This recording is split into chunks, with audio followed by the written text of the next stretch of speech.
Esa Herman? Ada Pak. Jana? Esa ada Pak? Ada Pak. Vicky? Ada Pak. Nurul? Ada Pak. Dini? Ada Pak. Daniel? Ada Pak.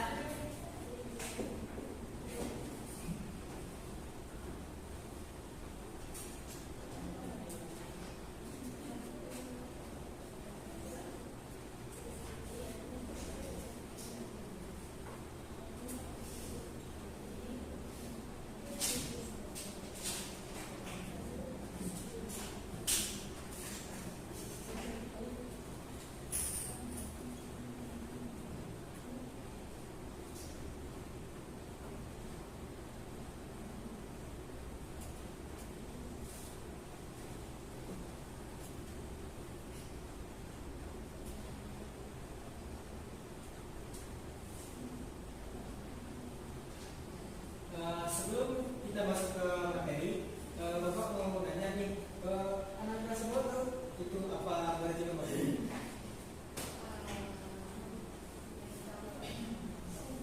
Sedikit tahu Pak, belum Baik, tahu. penjelasannya. Manajemen waktu itu Pak mengatur waktunya seperti waktu belajarnya, kerja tidak terletakkan, ada juga waktu bermain, lalu mengatur waktu istirahat juga Pak seperti itu biasanya Pak. Iya, benar sekali ya. Pengertian manajemen waktu adalah strategi untuk mengatur dan meningkatkan efektivitas penggunaan waktu dalam kehidupan sehari-hari. Hal ini selaras dengan pendapat Islam yang menyatakan bahwa manajemen waktu adalah keterampilan yang berkaitan dengan berbagai upaya dan tindakan terencana agar seseorang bisa memanfaatkan waktunya sebaik mungkin. Sebagai guru, Bapak selalu menekankan bahwa manajemen waktu bukan hanya soal menyelesaikan tugas tepat waktu, tetapi juga bagaimana kita bisa memanfaatkan setiap menit yang kita miliki untuk belajar, berkembang, dan mencapai tujuan. Oleh karena itu, Bapak mengajak kalian semua untuk memulai membiasakan datang tepat waktu, memperhatikan setiap penjelasan, aktif bertanya jika belum paham, dan menggunakan waktu di luar kelas untuk belajar secara mandiri.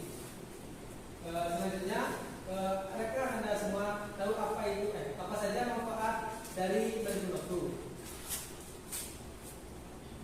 Silakan, barangkali. Jadi manajemen waktu bisa menunjang pembelajaran kita. Ketika kita bisa manajemen waktu dengan baik, kita tidak akan keteteran dalam mengerjakan tugas atau mengerjakan pekerjaan lainnya, Pak. Iya, benar sekali. Tadi Ricci angkat tangan ya. Baik, silakan. Kalau kita manajemen waktu, Pak, lebih teratur, Pak. Misalnya mau bikin tugas, jadi lebih teratur, Pak. Antara bikin tugas, juga main, atau kegiatan lainnya, Pak. Iya, benar sekali. Baik, selanjutnya manfaat manajemen waktu. Manajemen waktu ternyata memiliki manfaat baik bagi seseorang. Manfaat itu diantaranya itu yang pertama, manajemen waktu bisa membuat orang memiliki sikap lebih disiplin karena mampu mengerjakan tugas tertentu tepat waktu. Yang kedua, untuk seseorang menjadi lebih teratur, terencana, dan lebih rapi dalam kehidupan sehari-hari. Yang ketiga, terhindar dari stres dan kecemasan. Yang keempat, hasil kerja lebih maksimal sehingga memungkinkan mendapatkan prestasi setelahnya. Yang kelima, kualitas tidur lebih baik, membuat seseorang lebih bertanggung jawab dengan tugas atau pekerjaan yang diberikan kepadanya. Yang keenam, membuat seseorang bisa mencapai target yang telah ditetapkan.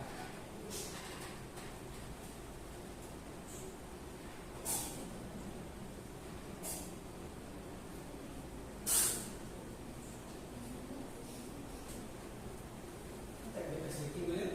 Tambah waktu, Pak. Itu hari kami lakukan.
terhindar dari limpahan guru tidak bisa mengatur waktu.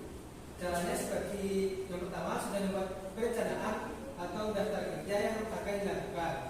Yang kedua, menetapkan target pribadi untuk menyelesaikan pekerjaan baik jangka panjang maupun jangka pendek. Yang ketiga, membuat skala prioritas, yaitu dengan memilah-milah dan mengurutkan mana aktivitas yang sekiranya penting untuk dilakukan dan mana yang tidak. Yang keempat, membuat perencanaan yang realistis, artinya harus bisa diselesaikan sesuai dengan kemampuan yang dimiliki. Yang kelima, selalu disiplin, mengawasi waktu yang sesuai dengan perencanaan yang sudah ditetapkan sebelumnya. Yang keenam, menghindari sifat malas. Yang ketujuh, fokus pada tujuan yang telah ditetapkan. Yang kedelapan, mengendalikan stres agar bisa selalu berpikiran positif dan selalu termotivasi untuk menyelesaikan pekerjaan. Jika langkah-langkah tersebut dilakukan secara konsisten dan penuh komitmen, maka kemampuan dalam mengatur waktu akan semakin meningkat, dan dampak-dampak negatif dari kurangnya manajemen waktu dapat dihindari. Mengatur waktu bukan hanya tentang menjadi sibuk, tetapi tentang menjadi efektif dan bijak dalam memanfaatkan setiap detik yang kita miliki.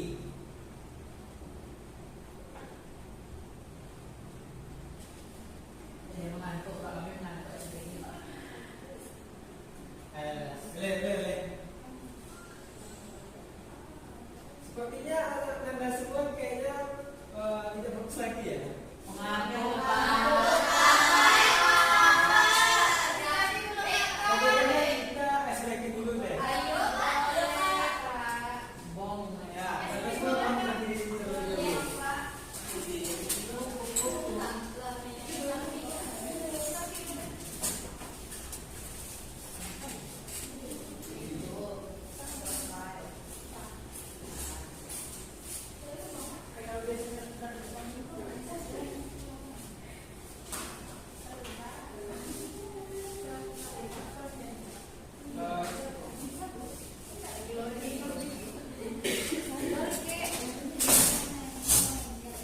Jadi sebenarnya itu jika Bapak bilang oke, maka lakukan.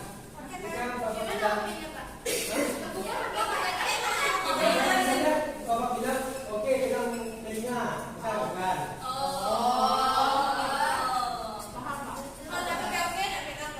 Pegang. Kalau adanya salah Bapak kasih hukuman ya.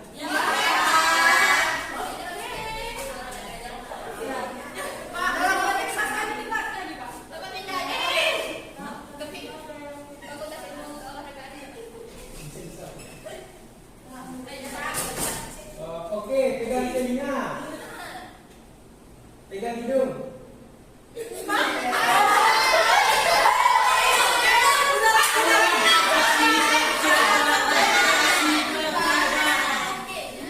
Pegang lagi ya. Oke, pegang pipi. Oke, pegang tangan temannya. Turunkan.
sebelum masuk ke kelas. Satu penyanyi, satu penyanyi. Iya.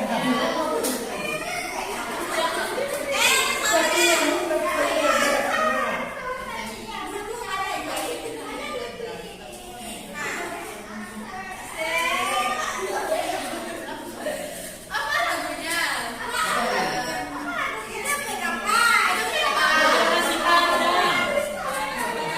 Ratu Pasapun.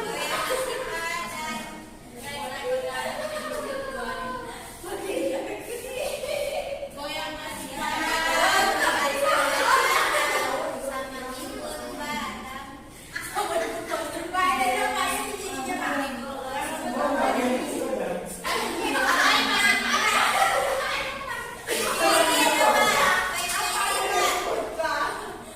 sama libur barang. Oh, mandiri, Pak.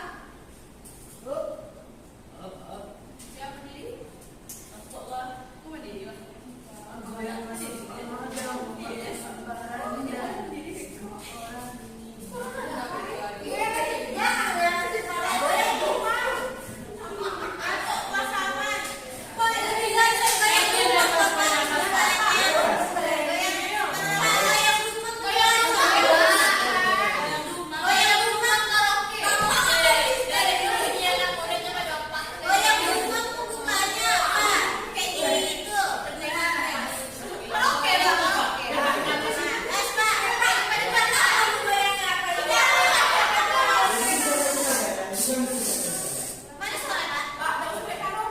Ada karaoke, Pak.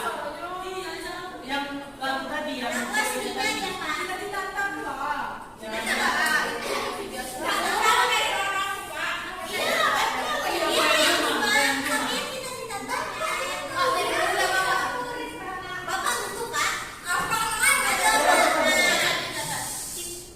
di bawah, yang di bawah, Pak.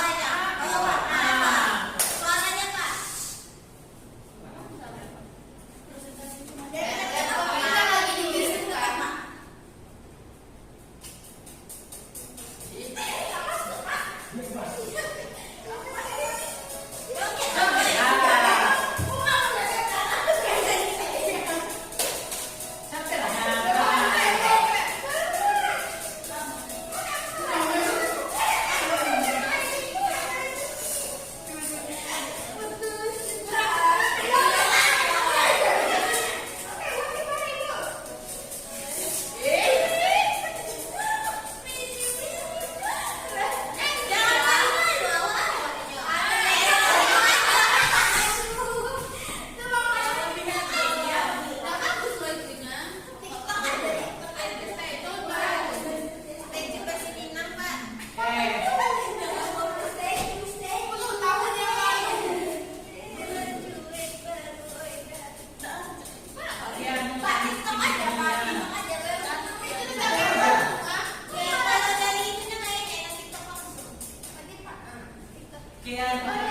Termiskin lebih di ya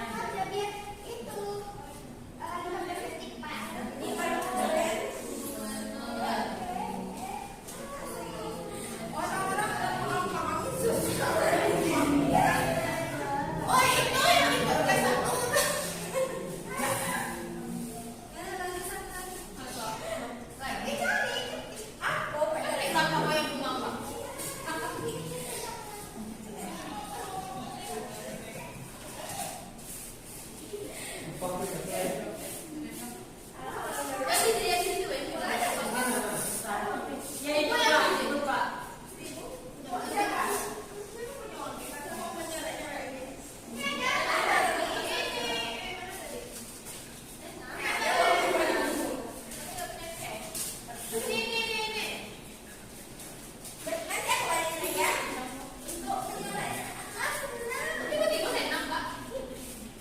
Yang itu yang seberapa?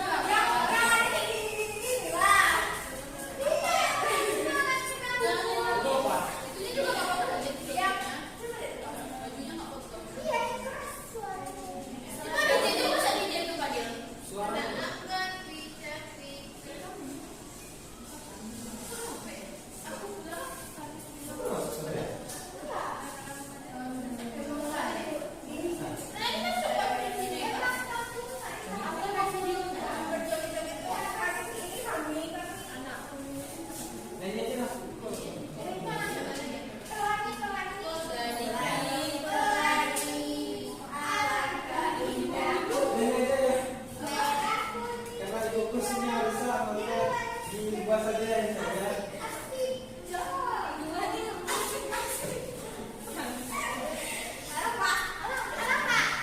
Tanya saja ya.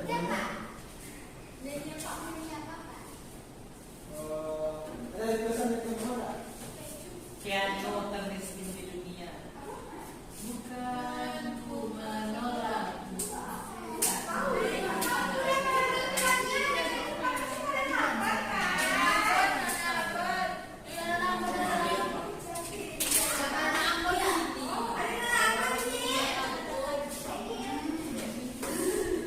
Simpel lagi.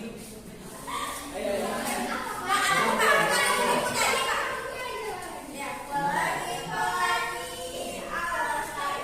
Enggak. Pelangi kok pato.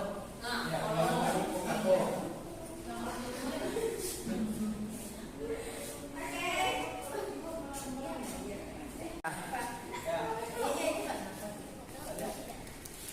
Satu, dua, tiga.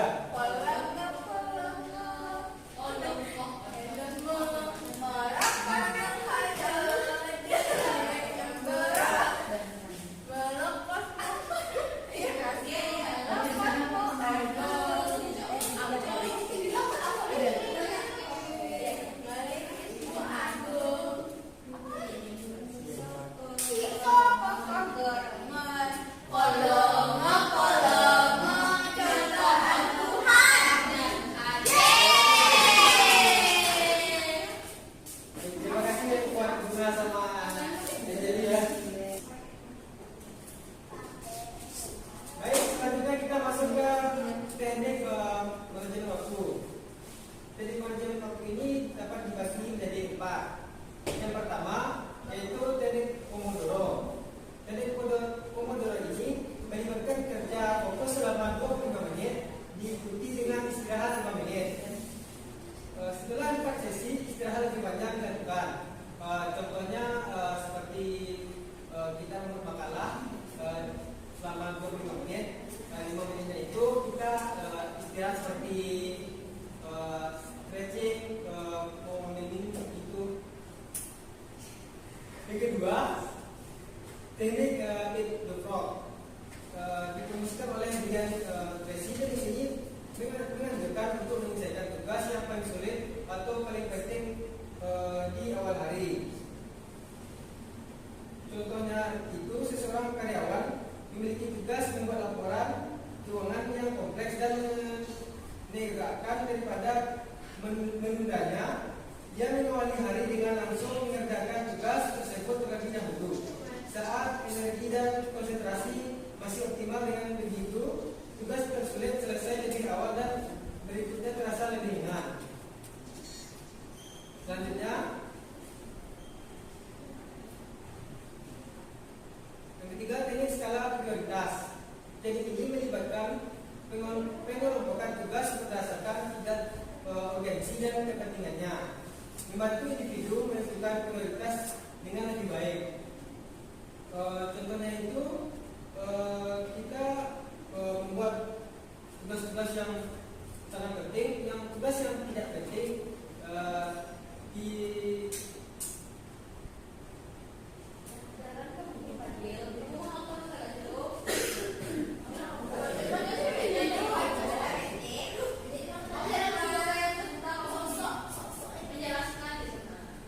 yang ketiga, teknik skala prioritas. Teknik ini melibatkan pengelompokan tugas berdasarkan tingkat urgensi dan kepentingannya, membantu individu menentukan prioritas yang lebih baik. Yang keempat, SMART goal. Metode ini meningkatkan penetapan tujuan yang spesifik, terukur, dapat mencapai relevan dan berbatas waktu dengan mencatat tujuan yang jelas dan terstruktur.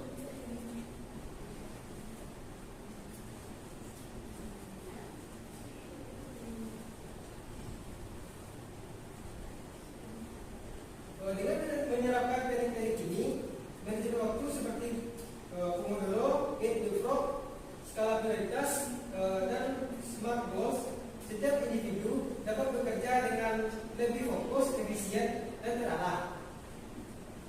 Masing-masing metode ini memiliki keunikan dan manfaat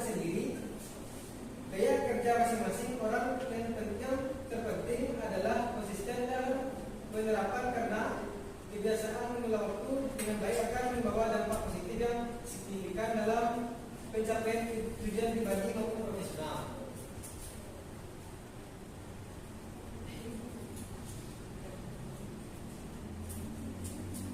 Itu apa sih? Materinya. Habis. Jadi ini merupakan contoh jadwal harian masing waktu yang baik. Jadi anda semua dapat membuat jadwal harian yang baik. Nah, pagi dong. Dari yang Bapak sampaikan tadi, adakah anda semua yang ingin menyimpulkan materi hari ini?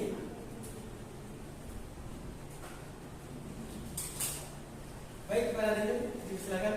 Dapat saya simpulkan Pak, yang pertama itu membuat jadwal harian agar waktu saya terstruktur lebih baik, seperti contohnya bangun pagi di jam 5, terus mandi, sholat, sarapan, lalu pergi ke kampus di jam 7, lalu sampai seterusnya sampai jam 9 malam, lalu lanjut ke tempat seperti itu. Semuanya pergi ke sekolah. Lalu dapat saya simpulkan Pak, saya membuat contoh jadwal harian seperti yang pertama, misalnya saya bangun di jam 5 subuh, terus saya mandi, lalu merapikan tempat tidur, lalu sholat dan makan atau sarapan, lalu yang selanjutnya saya pergi berangkat sekolah Pak, lalu saya bisa saja lanjut ke sampai jam 9 malam, terus malamnya saya habis belajar malam untuk pelajaran, lalu lanjut tidur Pak, agar manajemen waktu saya terstruktur dan rapi Pak. Ya, Pak. Terima kasih pada ini.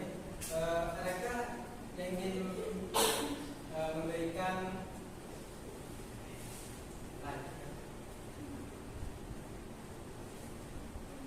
adakah yang ingin menyimpulkan materi yang Bapak sampaikan tadi?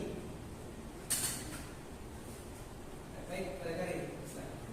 Jadi manajemen waktu itu merupakan upaya yang dapat kita lakukan untuk menstruktur waktu agar kegiatan kita dapat terstruktur dan waktu yang kita pakai tidak sia-sia. Dan beberapa teknik yang bisa digunakan untuk melakukan manajemen waktu itu yaitu salah satunya teknik Pomodoro. Yang mana pada teknik itu bisa dilakukan kita melakukan kegiatan selama 25 menit dan kita akan mengistirahatkan diri dari kegiatan selama 5 menit dan itu akan berlangsung beberapa menit ke depan. Dan itu yang dapat saya simpulkan. Terima kasih Pak. Baik, terima kasih Mbak Karin. Mungkin sekian saya Sekali lagi tadi seperti itu Pak.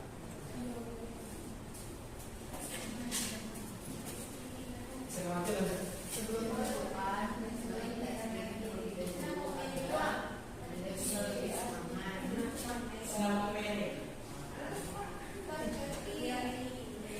Sebelum Bapak menutup materi kita pada hari ini, akhirnya kita kasih sedikit terlebih dahulu.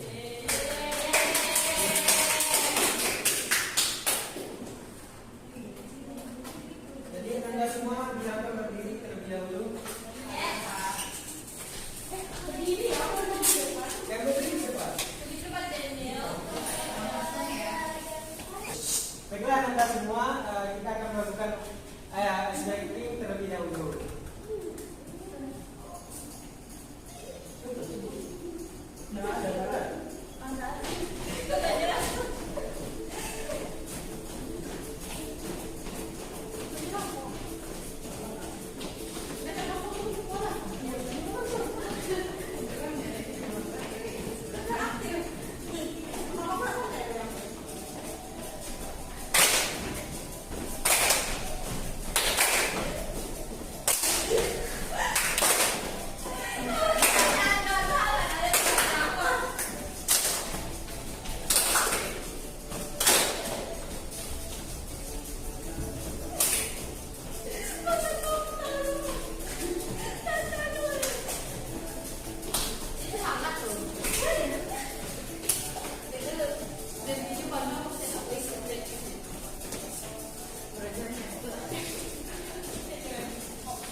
Mungkin sekian layanan kita pada hari ini. Bapak minta mohon maaf sebesar-besarnya karena